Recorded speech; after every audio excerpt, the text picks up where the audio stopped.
Hello my dear students, myself Imran Khan Mansuri from GIV classes 2020। तो जो आज का हमारा जो टॉपिक है वो चैप्टर नंबर फर्स्ट में से हम ले रहे हैं। चैप्टर नंबर फर्स्ट में थोड़ा सा इंट्रोडक्शन में आपको पहले भी बता चुका हूँ पिछली क्लास में। तो आज हम लोग पढ़ने वाले हैं यूक्लिड डिवीजन लेमा के बारे में।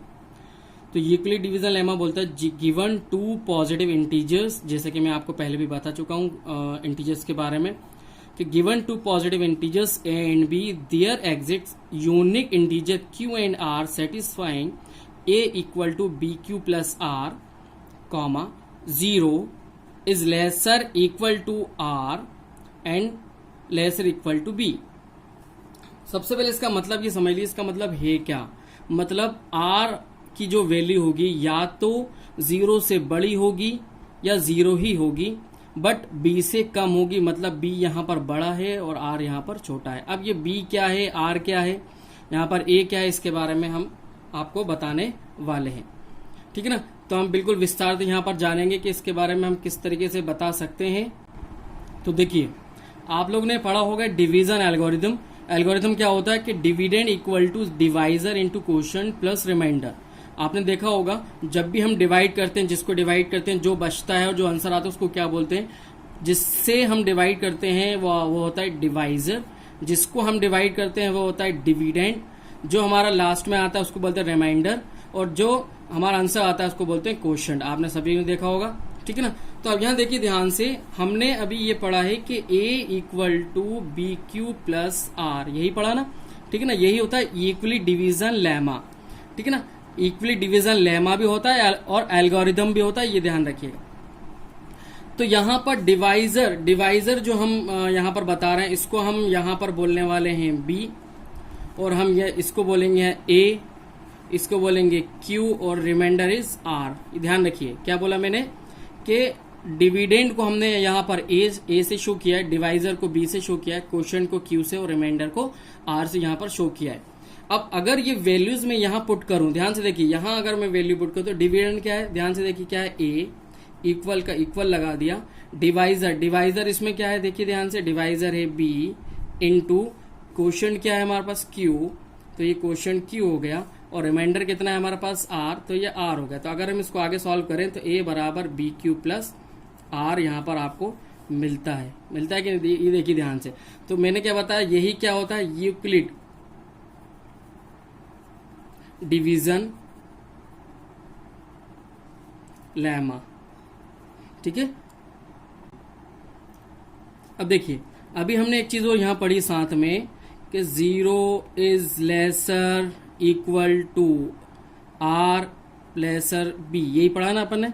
इसका मतलब है क्या, आप देखो ध्यान से, कभी भी आप देखिएगा जब भी हम लोग डिवाइड करते हैं, फॉर एग्जाम्पल कि अगर मुझे यहां पर 4 को 3 से डिवाइड, यानी 4 को 3 से, 3 कितना, 3 1 सा 3, क्या बच रहा है 1 बच रहा है। अब अगर मैं एक और बात करूं, यहाँ पे 4 को 4 से डिवाइड करते हैं तो 4 1 सा 4, क्या आ रहा है 0। और एक और मैं चीज डिवाइड करके देखूं तो मैं अगर मैं बोलूं 10 को 3 से डिवाइड करेंगे, 3 3 सा 9 आ रहा है, क्या बच रहा है 1 बच रहा है, क्या बच रहा है 1 बच रहा है। तो ध्यान से देखिए कि ये क्या है रिमाइंडर, ये क्या है रिमाइंडर, ये भी क्या है रिमाइंडर। तो रिमाइंडर यहाँ पर या तो 0 आ रहा है, या तो 0 आ रहा है, या 0 से ज्यादा आ रहा है। ज्यादा मतलब 1 भी आ सकता है, 2 भी आ सकता है, जो भी according to the given condition, जो कंडीशन आपको गिवन होगी उसके अकॉर्डिंग आपको यहाँ पर करना पड़ेगा। तो इसका मतलब यही है, हमेशा जो b होता है, b मतलब डिवाइजर जो होता है वो रिमाइंडर से बड़ा होता है, और जो रिमाइंडर होता है या तो 0 आता है या 0 से बड़ा नंबर आता है, जो कि मैं आपको यहाँ पर बता चुका हूं। ठीक है भाई। अब सबसे पहले तो आप इसको नोट कर लीजिए ध्यान से। चलिए भाई, अब हम आगे बढ़ते हैं। अब हम अगली स्टेप पे जाते हैं। अब यहाँ हम लोग पढ़ने वाले एचसीएफ। एचसीएफ का फुल फॉर्म क्या था, हाईएस्ट कॉमन फैक्टर। एचसीएफ जो होता है वो दो तरीके से यहाँ पर निकलेगा, एक तो प्राइम फैक्टराइजेशन और एक by Euclid division lemma method से। तो हम सबसे पहले यहाँ पर क्या पढ़ने वाले, यूक्लिड डिवीजन लेमा। लेकिन इससे पहले ये जान लें कि प्राइम फैक्टराइजेशन से किस तरीके से हम लोग एचसीएफ फाइंड करते हैं। जैसे फॉर एग्जाम्पल 4 and 8 का मुझे एचसीएफ बताना है, कितना होगा, क्या HCF कितना होगा कि इसका HCF कितना होगा, तो हम कैसे प्राइम फैक्टराइजेशन से निकालेंगे, पहले 4 को तोड़ेंगे, 2 2 ज़ा 4, 2 1 ज़ा 2, 8 को हम अगर ब्रेक करें तो 2 4 ज़ा 8, 2 2 ज़ा 4 एंड 2 1 ज़ा 2। इसी तरीके से हम ब्रेक करेंगे। अब देखो हमने तो 4 को हमने ब्रेक किया तो 2 इंटू 2 में ब्रेक किया, और 8 को हमने ब्रेक किया काय में, 2 इंटू 2 इंटू 2। तो इसमें हाईएस्ट कॉमन फैक्टर क्या है, देखो यहाँ पर इन दोनों में 2 है, तो आपका HCF जो है किसका, 4 और 8 का HCF, देखो एक तो 2 ये, ठीक है ना, और दूसरा एक और पेयर बन रहा है, एक और 2, तो 2 2 से कितना हो गया 4, कितना हो गया 4। तो यही आपका प्राइम फैक्टराइजेशन होता है, क्या बोलते हैं इसको, प्राइम फैक्टराइजेशन क्या फाइंड करने के लिए, HCF फाइंड करने के लिए। अब हम बात करते हैं इक्वली डिवीजन लेमा, इसको कैसे सॉल्व करेंगे ये हम लोग यहाँ पर सीखेंगे। जैसे यही क्वेश्चन हम लेके चले 4 एंड 8 के बारे में, इसको इक्वली डिवीजन लेमा से। अब आप कहोगे इक्वली डिवीजन लेमा, बिल्कुल मैंने बताया था अभी कि A बराबर BQ प्लस R होता है। यहाँ पर A जो होता है वो डिविडेंड होता है, B आपका डिवाइजर होता है, Q क्वोशंट और R रिमाइंडर। तो यहाँ देखने से पता चल रहा होगा कि यहाँ पर समथिंग समथिंग डिवाइड का कोई डिवाइड एंड रूल कुछ लग रहा होगा। तो यहाँ पर देखिए 4 जो छोटा है किससे, 8 से, मतलब 8 बड़ा है, तो हम क्या करेंगे यहाँ से 4 को अगर हम 4 से डिवाइड करें 8 को, 4 2 ज़ा 8 हो रहा है, क्या आ रहा है 8, ठीक है ना। तो इसका HCF कितना हो गया, 4 हो गया, क्या हो गया 4। अब ये तो एक जनरल सी बात है, नॉर्मल क्वेश्चन था। अब अगर हम आगे बढ़ते हैं, जैसे मान लीजिए अब हम कर रहे हैं 4 एंड 9 का HCF क्या होगा, 4 एंड 9 का HCF क्या होगा, और हमें इक्वली डिवीजन लेमा से सॉल्व करना है। तो क्या करेंगे, 4 को यहाँ लिखा, 9 को यहाँ लिखा, 4 2 ज़ा 8, क्या बच रहा है 1। अब लेकिन 1 तो 4 तो HCF इसका हो नहीं सकता। अब अगली स्टेप में क्या करना है आपको, ये देखो थोड़ा सा ये ध्यान रखना पड़ेगा। अगली स्टेप में आपको फिर यहाँ पर डिवाइड का साइन लगाना है। क्या लगाना है, डिवाइड का साइन लगाना। अब जो हमारे डिवाइजर था वो आपको यहाँ लिखना है, यहाँ लिखना, ध्यान रखो। तो 1 को अगर 1 का टेबल तब आप इतनी बार पढ़ोगे 4 से ज्यादा ना, तो 1 4 ज़ा 4, कितना आ रहा है 0 आ रहा है, ठीक है ना। तो किससे 0 बना है ये, 1 से, किससे 0 बना है 1 से। तो HCF कितना होगा, HCF किसका 4,9 इज इक्वल टू 1। तो आपका इस तरीके से HCF यहाँ पर निकलेगा। बट यहाँ पर आपको वैल्यूज इसमें रखना है, ये जो दिख रहा है आपको इसमें। अगर मैं यही क्वेश्चन की बात करूं, ये वाले जो क्वेश्चन आपको दिख रहा है, ये क्वेश्चन की अगर मैं बात करूं, ये वैल्यूज मुझे यहाँ पुट करना है, तो किस तरीके से पुट करूंगा, देखिए A आपको पता है क्या होता है, A 9 is equal to B क्या है, B क्या होता है 4, और क्वेश्चन क्या है हमारे पास 2, और रिमाइंडर क्या है आपके पास, रिमाइंडर कितना है 1। यहाँ पर ध्यान से देखो R की वैल्यू 0 नहीं है क्या, नहीं है वैल्यू 0, ठीक है ना। अब हम बात कर रहे हैं, देखिए अब दूसरी स्टेप, ये फर्स्ट स्टेप कंप्लीट हो गई, ये कहां तक कंप्लीट, यहां तक। अब हम इसकी बात करें, ध्यान से देखो। अगर मैं थोड़ी देर के लिए छुपा दूं तो यहाँ देखो ये बन गया है A, ये बन गया है B, ये बन गया है Q और ये बन गया R। तो यही वैल्यू आपको यहाँ पुट करिए इसके अंदर। A मतलब क्या होगा यहाँ पर 4, B मतलब क्या होगा 1, और Q मतलब क्या होगा 4, और R मतलब क्या होगा 0। तो यहाँ देखो R की वैल्यू कितनी आ रही है, 0 आ रही है ना। तो किससे आई है, 1 से। तो इसका जो HCF होगा यही आपका आंसर होगा, HCF कितना होगा 1 होगा, ठीक है ना। अब हम एक्सरसाइज की तरफ बढ़ते हैं, देखते हैं कुछ तरीके से क्वेश्चन आपको यहाँ मिलेंगे। तो देखिए क्वेश्चन नंबर फर्स्ट हमारा बोल रहा है यूज इक्वली डिवीजन एल्गोरिथम। मैंने आपको बताया था कि लेमा भी बोलते हैं, एल्गोरिथम पर बोलते हैं, to find the HCF of 135 and 225। 135 225 के HCF बताना है यूक्लिड डिवीजन से। उसके बाद 196 एंड 38220 ये भी आपको बताना है यूक्लिड डिवीजन से।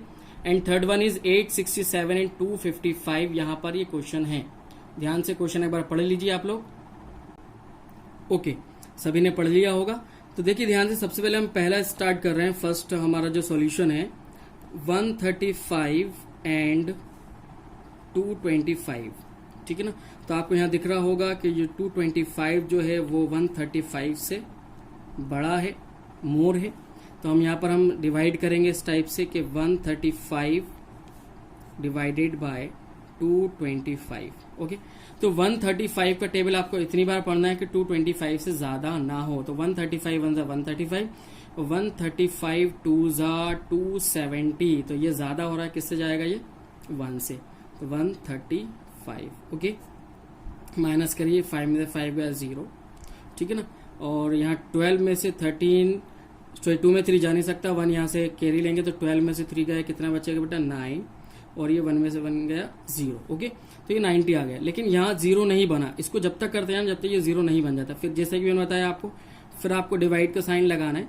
अब आपको क्या करना है, ये जो आपका डिवाइजर है ये इसको यहाँ लिखना होता है, ध्यान रखना। तो 135 यहाँ पर हमने लिखा। अब आप 90 से 135 को डिवाइड कीजिए, तो 91 से 90, 92 से 180, ये ज्यादा हो रहा है, बट यहाँ 135 तो 91 से 90। ओके, तो यहाँ पर 5 में से 0 का कितना बचेगा 5, और 3 में से 9 जा नहीं सकता, तो हम 13 में से 9 को माइनस करेंगे तो कितना बचेगा 4। कितना हुआ है 4, यहाँ कुछ नहीं बचा। अब अभी भी 0 नहीं आ रहा, अब क्या करें फिर से, अब आपको फिर से डिवाइड का साइन लगाना है। अब जैसा कि आपने ये 135 में लिखा था, अब क्या लिखेंगे 90, ध्यान से देखो क्या लिखेंगे 90, तो हमने यहाँ लिखा 90, तो 45 2 जा 90, क्या बन गया 0, यानी R कितना आ गया 0। किससे बना 45 से, 45 से, ध्यान रखिएगा इसका आंसर क्या होगा 45। बट यहाँ पर इक्वली डिवीजन लेमा क्या होता है,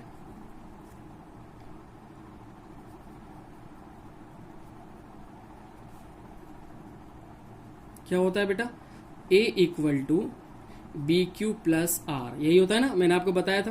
अब यहाँ पर देखो फर्स्ट वाले की बात करें, ये फर्स्ट वाले की, ये फर्स्ट वाला है, ध्यान रखो ये फर्स्ट है, ये यहाँ से लेके यहाँ तक। ओके, तो यहाँ से देखिए A क्या है, A आपका क्या होगा 225 इज इक्वल टू B क्या होगा 135 इंटू क्वोशंट क्या आया 1, और रिमाइंडर कितना आया आपका 90। क्या देखिए ध्यान से, यहाँ पर R की वैल्यू 0 है क्या, नहीं है, तो R not equal to 0। Okay, दूसरा हम बात करें, अब दूसरे पार्ट की बात करें, अगर मैं इस वाले पार्ट को हाइड कर दूं, छुपा दूं, तो भाई क्या बचा, अब ये आपका क्या होगा A, ये हो गया B, ये हो गया आपका Q, और ये हो गया आपका R। तो वही लिखिए फिर से 135 इज इक्वल टू B क्या होगा 90, क्वेश्चन क्या है 1, रिमाइंडर क्या है 45। यहाँ पर भी R की वैल्यू 0 नहीं है, ध्यान रखिए।